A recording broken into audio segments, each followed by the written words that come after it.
Zee 24 तास, एक पाऊल पुढे।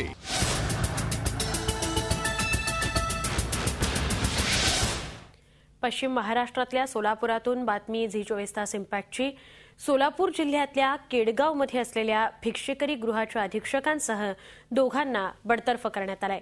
या भिक्षेकरी गृहातल्या विदारक स्थितीचं वास्तव झी 24 तासनं उजेडात आणलेलं होतं। त्यानंतर भिक्षेकऱ्यांना आता चांगलं जेवण आणि सोयी सुविधा मिळू लागलेल्या आहेत।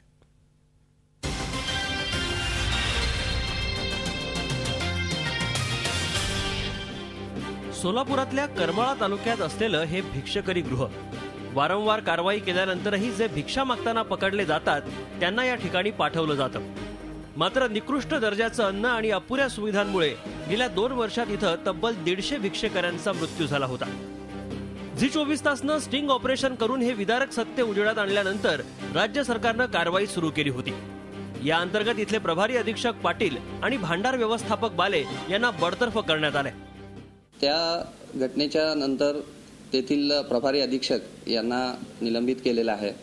त्यानंतर त्या ठिकाणचा भांडार व्यवस्था जे पाहत होते बाले त्यांनाही निलंबित करण्यात आलेलं आहे आणि सर्व कर्मचाऱ्यांना कारणे दाखवा नोटिसीद्वारे सूचना देण्यात आलेल्या आहेत आणि एकूणच त्या ठिकाणची परिस्थिती बदल करण्यासाठी प्रशासनाने तात्काळ त्या ठिकाणी कारवाई केलेली आहे।